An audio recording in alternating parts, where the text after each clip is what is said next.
Di banyak cerita Jawa, orang yang menangis karena cinta itu biasa. Tapi ada satu nama yang justru diingat karena memilih kehilangan kewarasan daripada kehilangan janji. Namanya Suminten. Dan sampai sekarang, orang masih bertanya, apakah Suminten benar-benar gila? Atau justru masyarakat yang membuatnya menjadi gila? Karena dalam kisah ini, yang menghancurkan bukan hanya cinta, tetapi rasa malu yang disaksikan satu kampung. Di sebuah desa kecil di tanah Jawa, hidup seorang gadis yang dikenal sangat halus bicaranya. Ia tidak berasal dari keluarga kaya, tetapi namanya selalu disebut dengan hormat. Suminten tumbuh sebagai perempuan yang dipercaya akan membawa kehormatan bagi keluarganya. Karena sejak kecil, ibunya memegang satu janji besar. Janji bahwa suatu hari Suminten akan dipersunting keluarga bangsawan.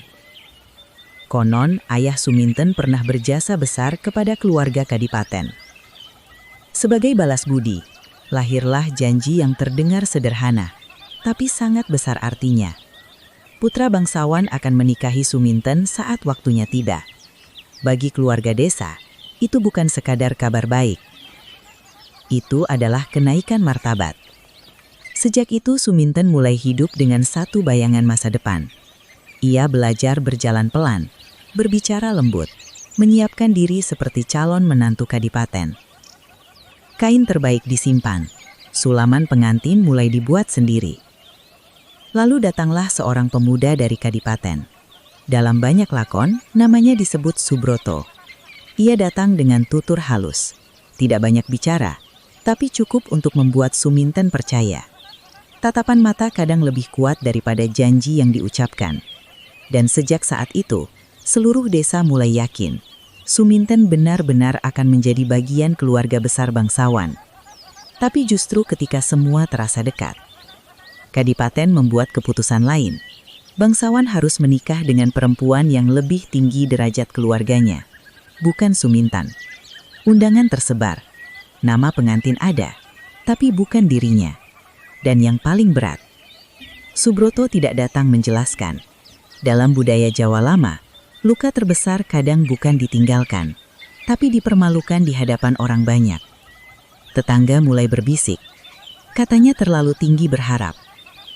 Ibunya tak lagi berani keluar rumah, dan Suminten mulai diam. Diam yang panjang. Mula-mula ia hanya duduk menatap jalan, seolah menunggu seseorang yang tak pernah datang. Lalu malam hari warga mulai melihatnya berjalan sendiri. Kadang membawa kain putih, kadang tertawa, kadang menangis, kadang menyebut nama yang tak dijawab siapapun. Sejak itulah orang mulai menyebut Suminten Edan.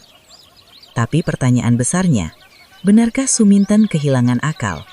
Atau ia hanya tak sanggup memikul rasa malu yang terlalu besar? Dalam budaya Jawa, banyak luka batin tidak diberi nama. Semua yang tak bisa dijelaskan, sering hanya disebut satu kata, Edan. Karena kadang, yang paling menghancurkan bukan orang yang pergi, tetapi janji yang dibiarkan hidup terlalu lama.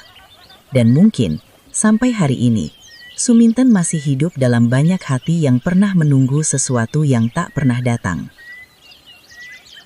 Jika kalian menyukai cerita ini, jangan lupa dukung channel Animasmo dengan subscribe dan share ke teman kalian. Saya pamit undur diri, dan sampai jumpa di video dan cerita berikutnya.